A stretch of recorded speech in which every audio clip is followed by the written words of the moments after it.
회장님 회사 걱정은 그만하시고 이제 그만 하늘로 가세요.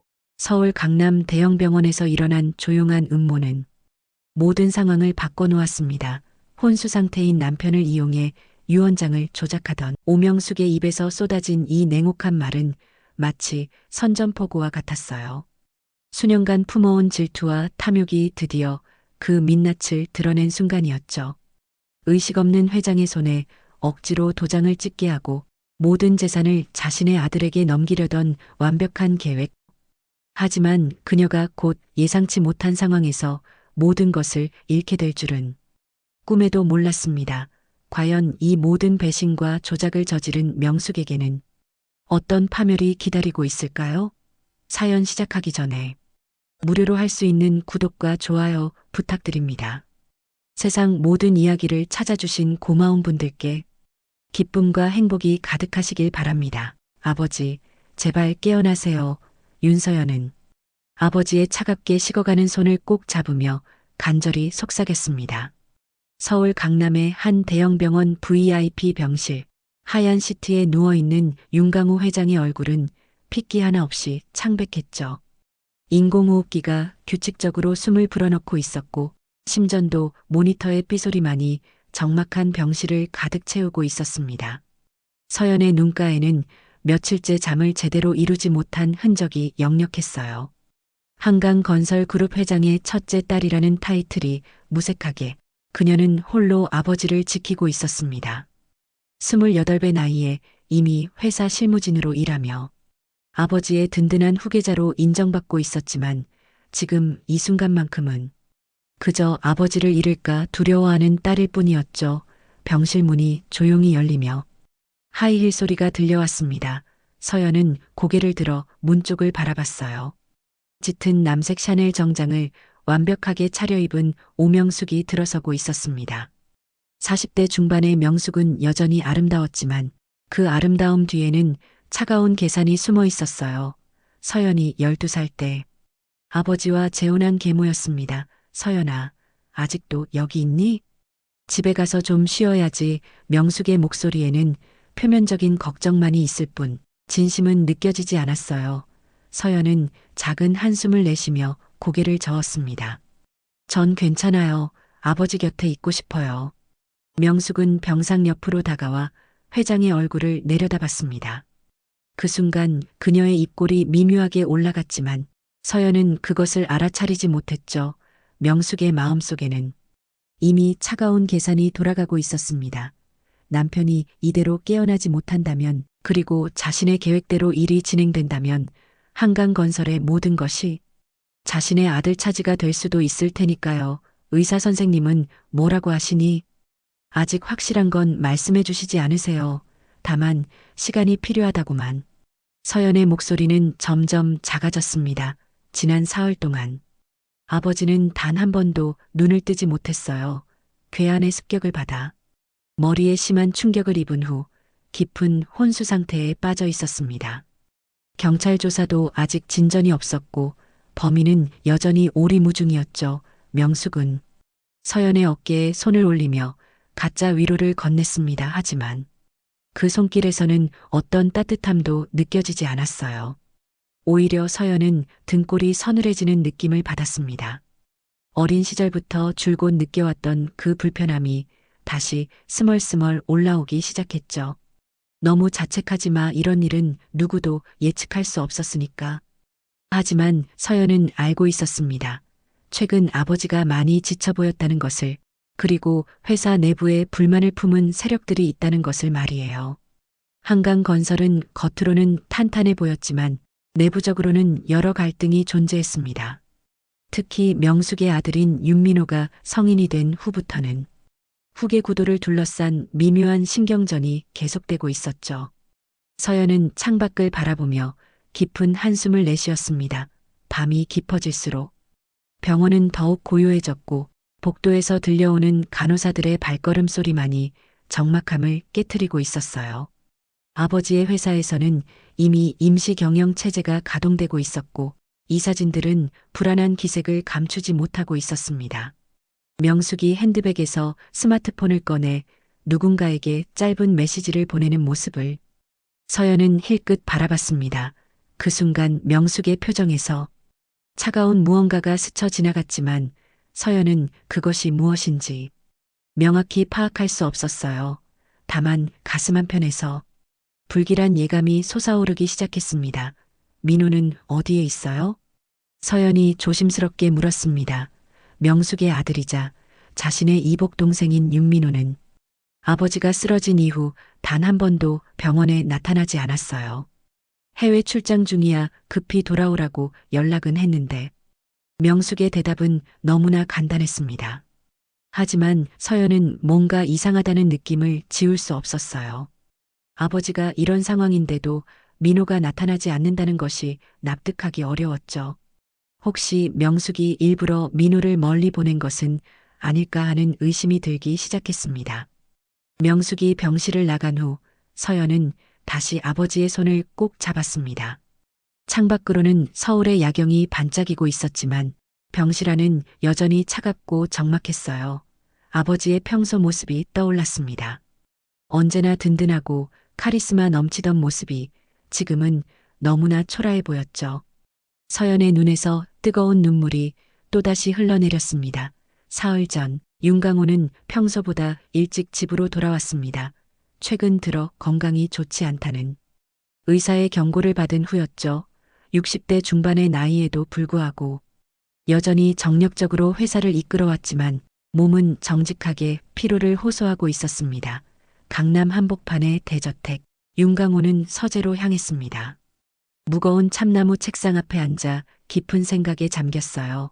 벽면을 가득 채운 서적들과 각종 표창장, 그리고 가족 사진들이 그의 인생을 말없이 증명하고 있었습니다. 특히 돌아가신 첫 번째 부인과 어린 서연이 함께 찍은 사진은 그의 시선을 오래도록 붙잡았죠. 윤강호는 서랍에서 만년필을 꺼내들었습니다. 평생을 함께해온 몽블랑 만년필이었어요.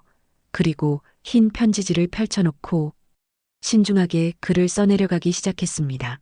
이것은 단순한 편지가 아니었습니다. 자신의 모든 것을 정리하는 유언장이었죠. 한강건설그룹의 모든 지분과 경영권을 첫째 딸 윤서연에게 상속한다. 한 글자 한 글자 정성스럽게 써내려가는 윤강호의 손에는 미세한 떨림이 있었습니다. 이 결정이 가져올 파장을 누구보다 잘 알고 있었기 때문이죠. 명숙과 민호가 어떤 반응을 보일지, 회사 내부에서 어떤 갈등이 일어날지 충분히 예상할 수 있었습니다. 하지만 윤강호의 마음은 확고했습니다. 서연은 어린 시절부터 남다른 똑똑함과 리더십을 보여왔어요. 경영학과를 수석으로 졸업한 후 회사에 입사해서도 누구보다 열정적으로 일했습니다. 반면 민호는 아직 경험도 부족하고 사업에 대한 이해도가 떨어졌죠.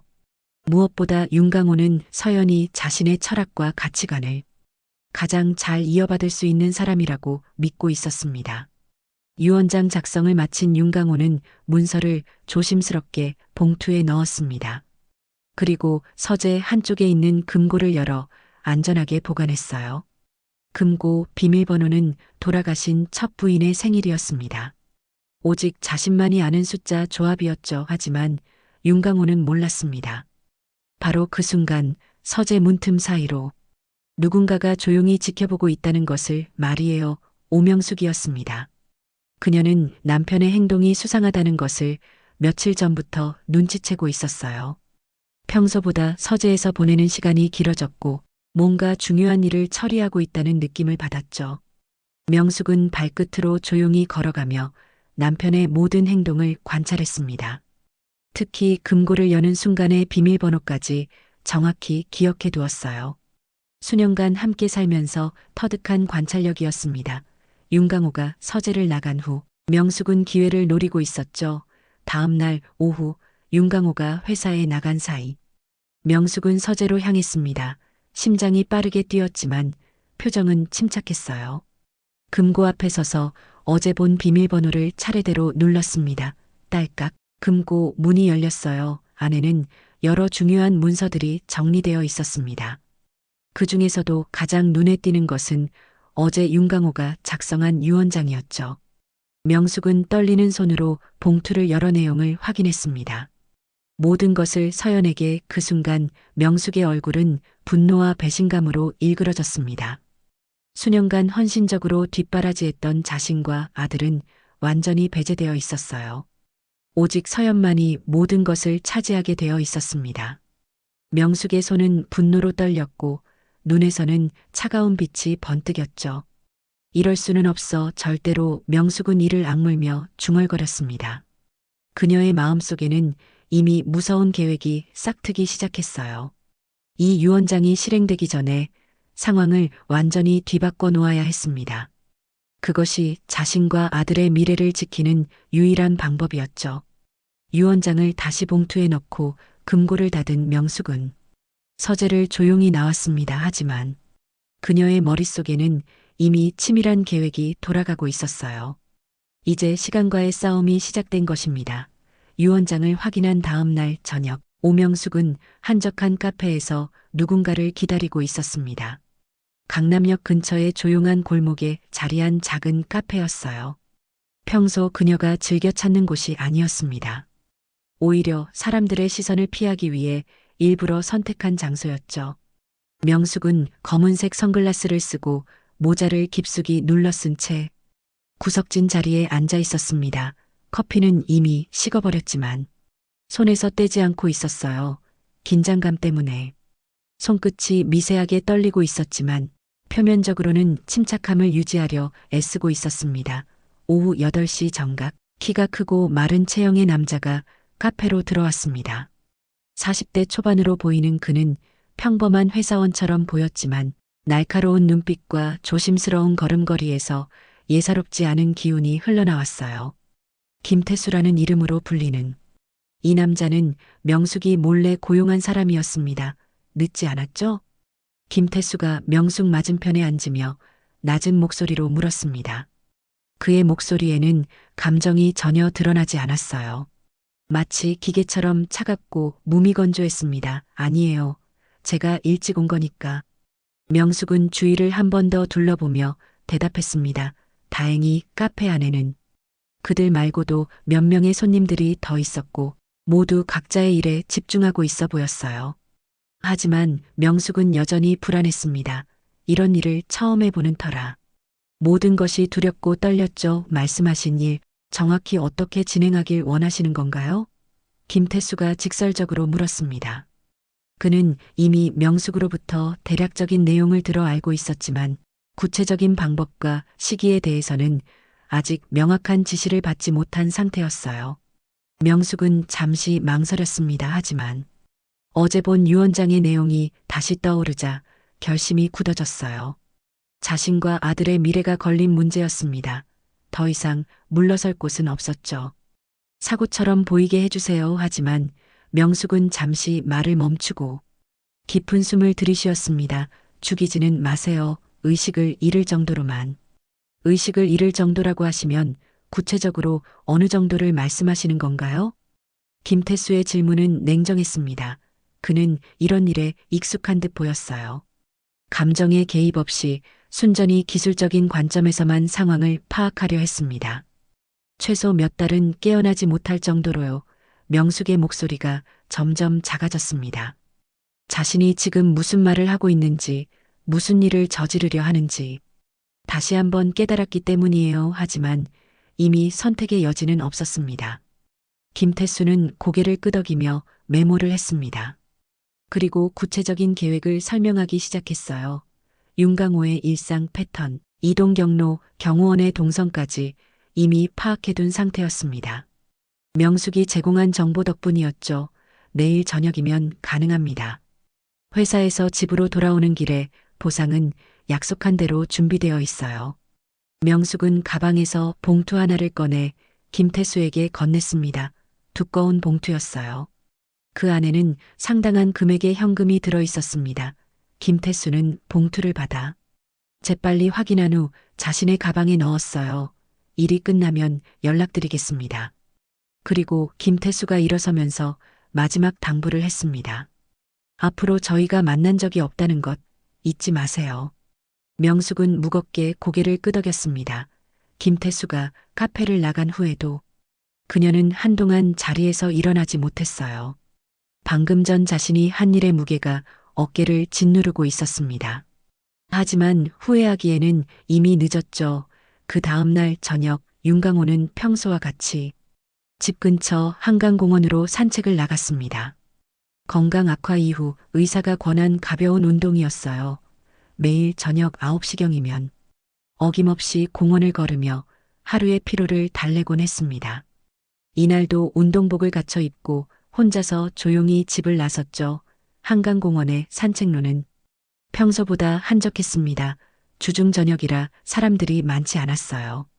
가로등 불빛이 어스름한 공원을 은은하게 비추고 있었고 한강의 잔잔한 물소리만이 들려오고 있었습니다. 윤강호는 천천히 걸으며 깊은 생각에 잠겨 있었어요. 나무들이 우거진 외진 산책로를 지나던 그때였습니다. 갑자기 뒤에서 발소리가 들려왔어요. 빠르게 다가오는 발걸음이었습니다. 윤강호가 뒤를 돌아보려는 순간 검은 후드티를 입은 괴한이 나타났습니다. 으악. 윤강호는 미처 반응할 틈도 없이 뒤통수에 강한 충격을 받았습니다. 괴한이 들고 있던 둔기가 그의 머리를 가격한 것이었어요. 순간 극심한 고통과 함께 시야가 흐려지기 시작했습니다. 마지막으로 본 것은 검은 마스크로 얼굴을 가린 괴한이 재빨리 어둠 속으로 사라지는 모습이었죠. 도와주세요. 사람이 쓰러졌어요. 늦은 조깅을 하던 시민이 쓰러진 윤강호를 발견하고 다급히 구조를 요청했습니다. 구급차가 도착할 때까지 윤강호는 깨어나지 못했어요. 병원으로 이송된 후에도 상태는 호전되지 않았습니다. 의사들은 심각한 뇌진탕과 함께 혼수 상태에 빠졌다고 진단했죠. 그리고 지금 사흘이 지난 이 순간까지도 윤강호는 여전히 병상에 누워 있었습니다. 오명숙의 계획은 예상보다 훨씬 성공적으로 진행되고 있었어요. 윤강호가 혼수 상태에 빠진 지 나흘째 되던 날, 오명숙은 마침내 자신의 계획을 실행에 옮기기 시작했습니다. 아침 일찍 병원에 도착한 그녀는 평소와 다름없이 걱정스러운 표정을 지으며 간병인들과 대화를 나눴어요. 하지만 그 이면에는 차가운 계산이 돌아가고 있었습니다. 서연이는 언제 올 예정인가요? 명숙이 간병인에게 물었습니다. 서연은 매일 저녁 늦게 병원에 와서 아버지 곁을 지키고 있었어요. 회사 업무와 병원을 오가며 몸과 마음이 모두 지쳐 있는 상태였습니다. 보통 6시쯤 오시더라고요. 오늘은 중요한 회의가 있다고 해서 좀 더 늦어질 수도 있다고 하시던데 명숙은 속으로 만족스러워했습니다. 완벽한 타이밍이었어요. 서연이 없는 동안 자신의 계획을 차근차근 실행할 수 있는 기회였죠. 그녀는 핸드폰을 꺼내 미리 연락해둔 변호사에게 전화를 걸었습니다. 박 변호사님, 지금 병원으로 와주실 수 있나요? 급한 일이 생겼어요. 박상민 변호사는 명숙이 개인적으로 고용한 법무 전문가였습니다. 윤강호의 주치 변호사가 아닌 오직 명숙만을 위해 일하는 사람이었어요. 그는 명숙의 요청을 받고 1시간 만에 병원에 도착했습니다. 어떤 일로 급히 부르신 건가요? 박상민이 조심스럽게 물었습니다. 그는 이미 명숙으로부터 대략적인 상황을 들어 알고 있었지만 구체적인 지시사항은 아직 받지 못한 상태였어요. 명숙은 병실 안을 한 번 더 둘러본 후 낮은 목소리로 말했습니다. 새로운 유언장을 작성해야 해요. 남편의 상태가 이렇게 된 이상 회사와 가족을 위해서는 어쩔 수 없는 선택이에요. 하지만 회장님이 의식이 없는 상태에서는 의식은 잠시 돌아왔어요. 간병인들도 모르는 사이에 잠깐 깨어나셔서 제게 당부하신 일이 있었거든요. 명숙의 거짓말은 자연스러웠습니다. 마치 정말로 그런 일이 있었던 것처럼 확신에 찬 목소리로 말했어요. 박상민은 잠시 망설였지만 결국 명숙의 요청에 따르기로 했습니다.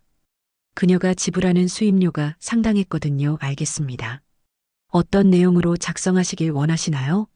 모든 재산과 경영권을 아들 민호에게 상속한다는 내용으로요. 그리고 명숙은 잠시 말을 멈추고 윤강호의 얼굴을 바라봤습니다. 여전히 의식 없이 누워있는 남편의 모습에서 그녀는 어떤 죄책감도 느끼지 않았어요. 오히려 이제야 공정한 상속이 이루어진다고 생각하고 있었습니다. 서연에게는 적당한 생활비 정도만 남겨두세요. 결혼도 하지 않은 여자가 회사를 운영할 수는 없잖아요. 박상민은 노트북을 꺼내 새로운 유언장 초안을 작성하기 시작했습니다. 법적으로 문제가 없도록. 세심하게 문구를 다듬어 나갔어요. 명숙은 그 과정을 지켜보며 내심 흡족해 했습니다. 1시간 후 새로운 유언장이 완성되었습니다. 박상민이 프린터로 출력한 문서를 명숙에게 건넸어요. 깔끔하게 정리된 법적 문서였습니다. 이제 서명만 하시면 됩니다만. 그건 제가 처리할게요. 명숙은 의미심장한 미소를 지으며 말했습니다. 박상민은 더 이상 묻지 않았어요. 변호사로서 알아야 할 것과 모르는 것이 좋을 것의 경계를 잘 알고 있었거든요. 박상민이 병원을 떠난 후 명숙은 본격적인 작업에 들어갔습니다.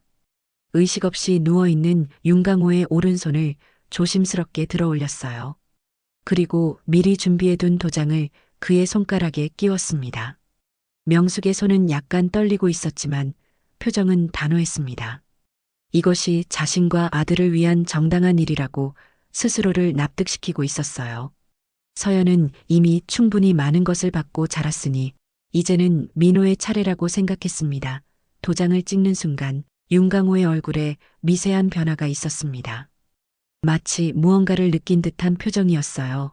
명숙은 깜짝 놀라며 손을 멈췄습니다. 혹시 남편이 깨어나는 것은 아닌지 불안해했죠. 하지만 다행히 윤강호는 다시 조용해졌습니다. 심전도 모니터의 신호도 변함없이 일정했어요. 명숙은 안도의 한숨을 내쉬며 작업을 마저 완료했습니다. 새로운 유언장에는 분명하게 명시되어 있었습니다. 한강건설그룹의 모든 지분과 경영권, 그리고 개인 재산의 대부분이 아들 윤민호에게 상속된다는 내용이었어요. 서연에게는 최소한의 생활비만이 배정되어 있었습니다. 명숙은 조작된 유언장을 안전한 곳에 보관한 후 마치 아무 일도 없었다는 듯이 병실 의자에 앉았습니다. 곧 서연이 올 시간이었어요. 그녀는 평소처럼 걱정스러운 표정을 지으며 며느리를 맞을 준비를 했습니다. 이제 모든 것이 제자리로 돌아갈 거야. 명숙은 속으로 중얼거리며 차가운 미소를 지었습니다. 그녀의 계획은 완벽하게 진행되고 있었어요. 이제 남은 것은 적절한 시기에 이 새로운 유언장을 공개하는 일뿐이었습니다. 그로부터 이틀이 더 지난 새벽 서연은 아버지의 병실에서 홀로 시간을 보내고 있었습니다. 깊은 밤이 되면 병원은 고요해졌고 오직 의료기기들의 기계음만이 정막을 깨트리고 있었어요. 명숙은 집에서 휴식을 취하고 있다고 했지만 서연은 아버지 곁을 떠날 수가 없었습니다. 피로에 지친 서연은 병실 구석에 놓인 작은 소파에서 얕은 잠에 빠져들었어요. 며칠 동안 제대로 잠을 이루지 못한 터라 몸이 한계에 다다르고 있었습니다. 하지만 그녀의 잠은 깊지 않았죠. 아버지의 작은 움직임에도 깨어날 준비가 되어 있었어요. 새벽 5시쯤 서연은 희미한 소리에 눈을 떴습니다. 처음에는 꿈인 줄 알았어요. 하지만 그 소리는 계속해서 들려오고 있었습니다. 아버지의 침상 근처에서 나는 작은 소음이었죠. 서연은 조심스럽게 일어나 소리의 출처를 찾기 시작했습니다. 병상 옆 서랍장 틈새에서 무언가 반짝이는 것이 보였어요. 서연은 손을 뻗어 그것을 조심스럽게 꺼냈습니다. 작고 검은색인 디지털 녹음기였어요. 아버지가 평소 중요한 메모를 남길 때 사용하던 것이었습니다. 언제 여기에 떨어뜨린 것인지는 알 수 없었지만 분명히 아버지의 것이었죠. 녹음기에는 작은 빨간 불이 깜빡이고 있었습니다. 재생 버튼을 누르자 아버지의 익숙한 목소리가 희미하게 흘러나왔어요. 음질은 선명하지 않았지만 분명히 아버지의 음성이었습니다. 서연아, 아버지가 만약 무슨 일을 당한다면 너는 반드시 진실을 찾아야 한다. 서연의 심장이 빠르게 뛰기 시작했습니다. 아버지의 목소리는 평소보다 걱정스럽고 무거웠어요. 마치 무언가 위험한 일을 예감하고 있는 듯한 어조였습니다. 회사는 내가 지켜야 해. 너는 누구보다 강하고 현명하니까 금고 비밀번호는 너희 어머니 생일이야. 진짜 유언장이 거기에 있어. 녹음은 거기서 끊어졌습니다. 서연은 녹음기를 꽉 쥔 채 눈물을 흘렸어요. 아버지는 이미 무언가 불길한 일을 예상하고 있었던 것입니다.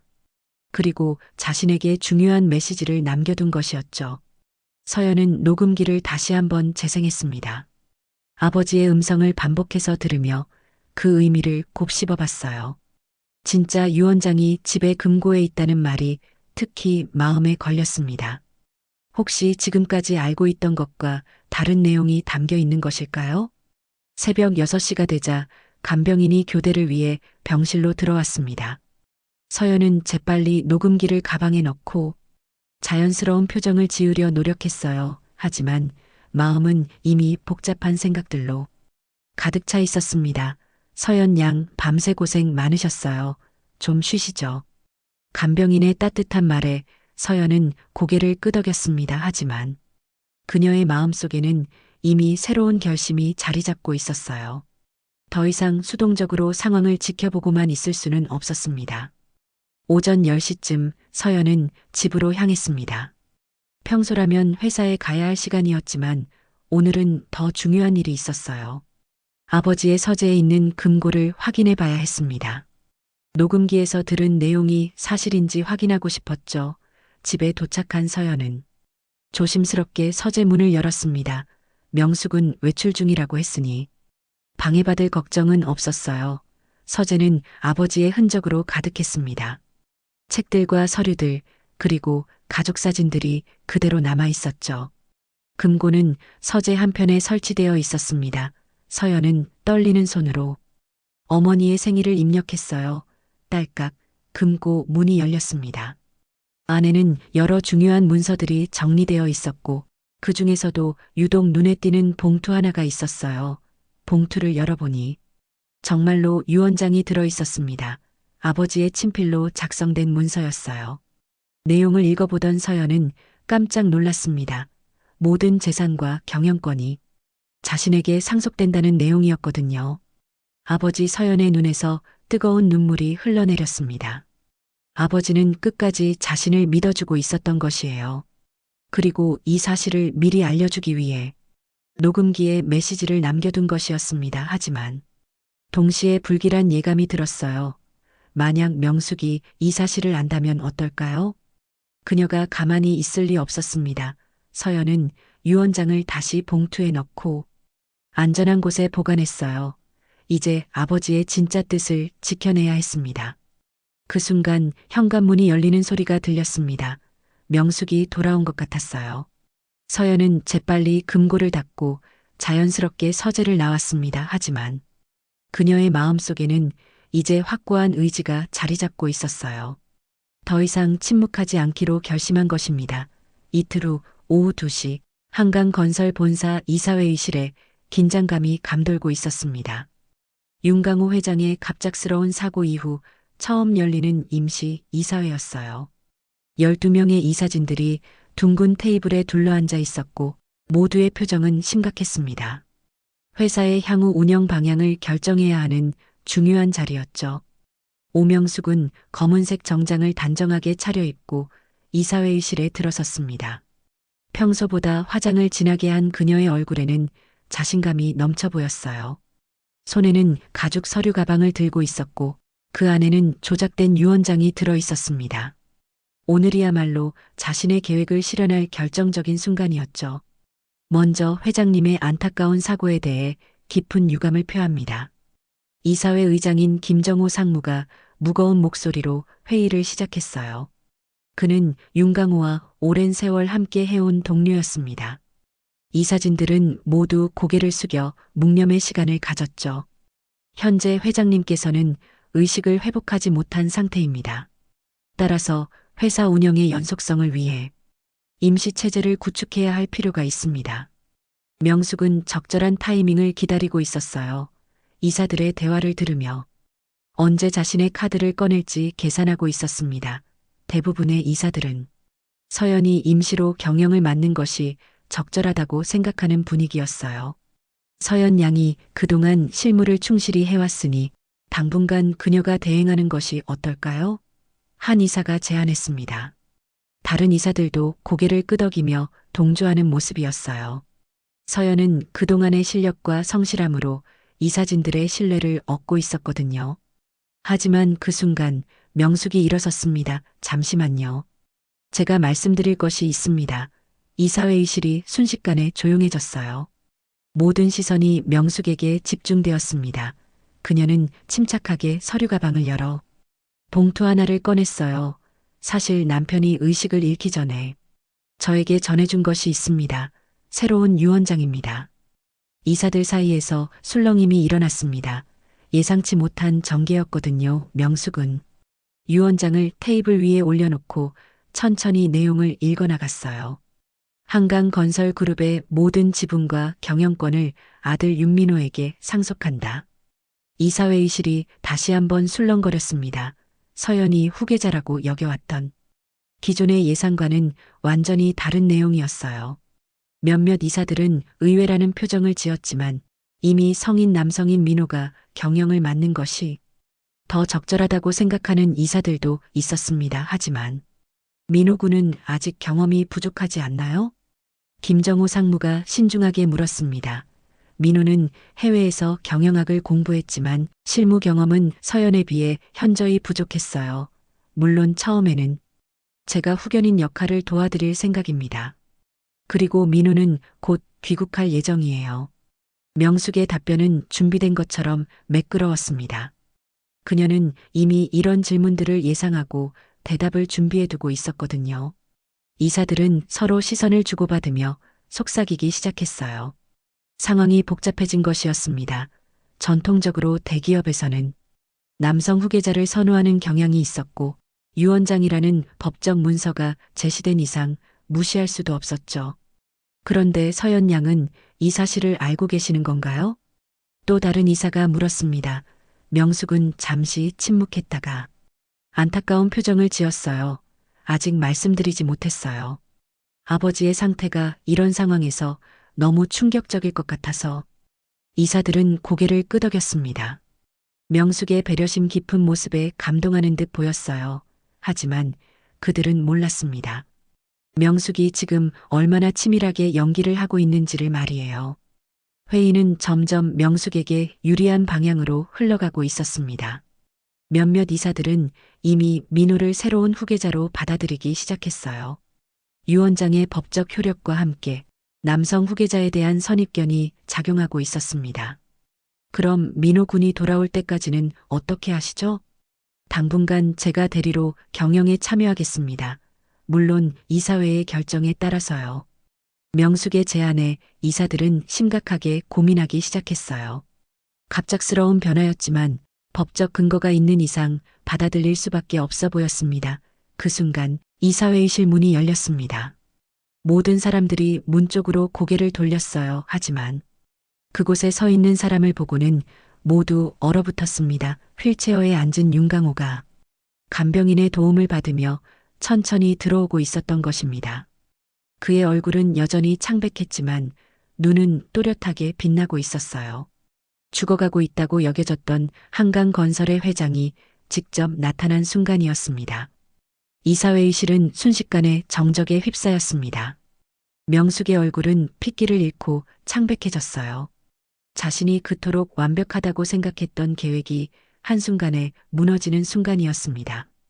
윤강호의 등장으로 이사회의실은 충격과 당황으로 가득 찼습니다. 의식을 잃고 병상에 누워 있어야 할 회장이 직접 나타난 것이었어요. 간병인이 휠체어를 밀어주며 천천히 테이블 앞으로 다가왔습니다. 윤강호의 얼굴은 여전히 창백했지만 눈빛만큼은 예전과 다름없이 날카롭고 의지가 강했어요. 김정호 상무를 비롯한 이사들이 하나둘 자리에서 일어나 윤강호를 맞았습니다. 모두의 표정에는 기쁨과 동시에 혼란이 뒤섞여 있었어요. 죽어가고 있다고 여겨졌던 회장이 갑자기 나타났으니 당황스러울 수밖에 없었습니다. 오명숙은 그 자리에 얼어붙어 있었어요. 손에 들고 있던 조작된 유언장이 바닥에 떨어졌습니다. 머릿속이 하얗게 비워진 상태였죠.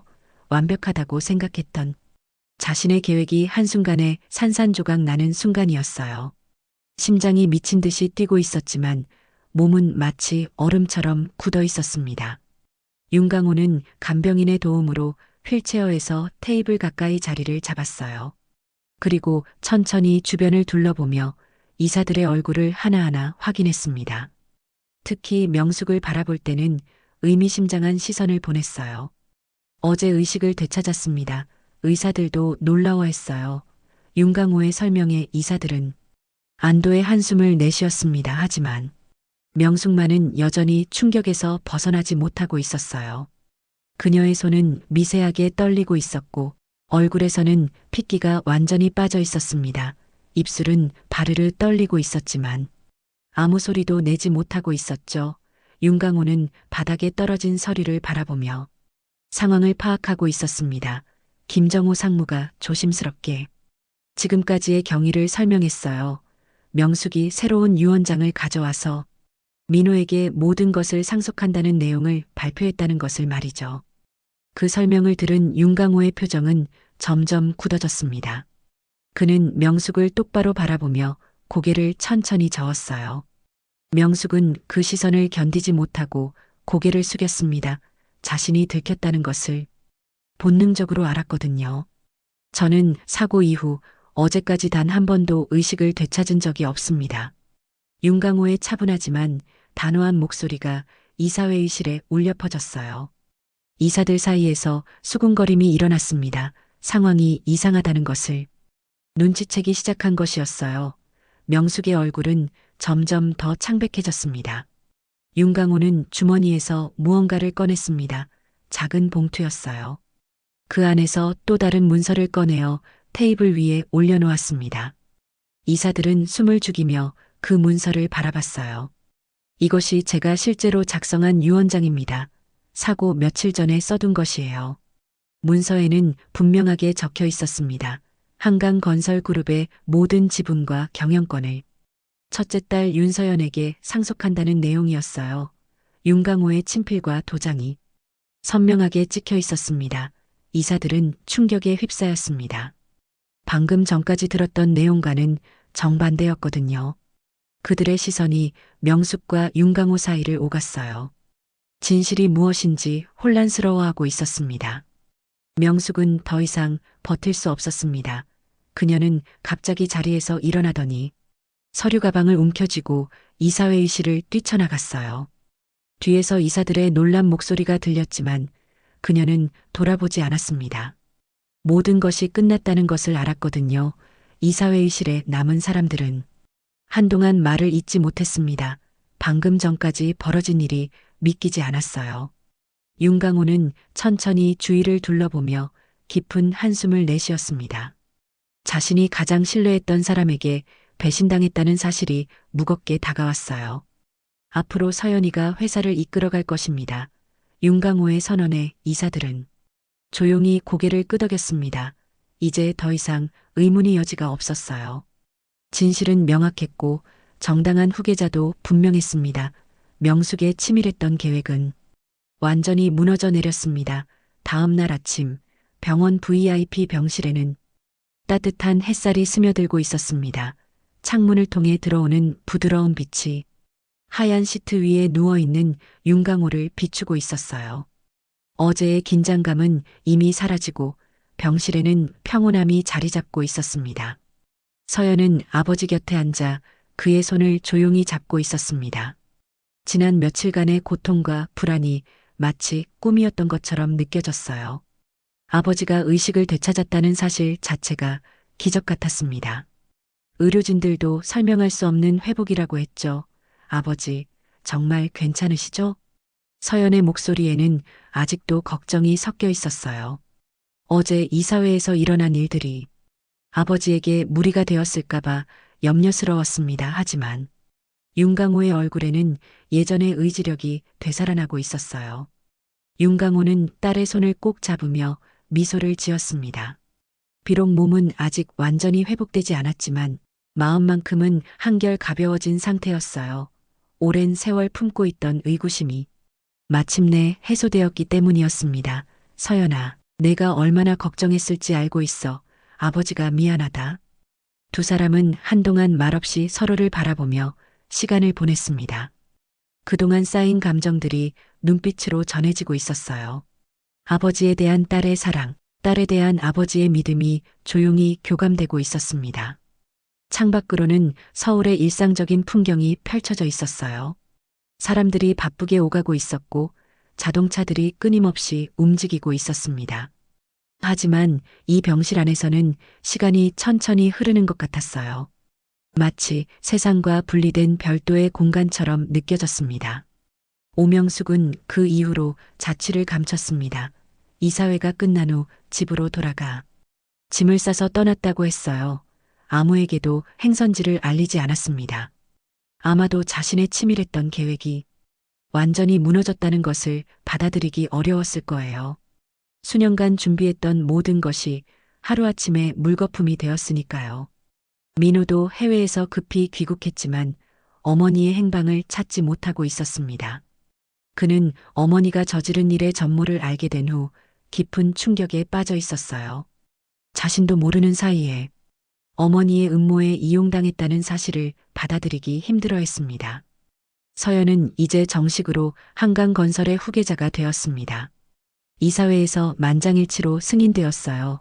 오랜 세월 꿈꿔왔던 일이었지만 막상 현실이 되니 어깨가 무거웠습니다. 아버지가 평생에 걸쳐 일궈놓은 회사를 책임져야 한다는 부담감이 컸거든요. 하지만 서연은 두렵지 않았습니다.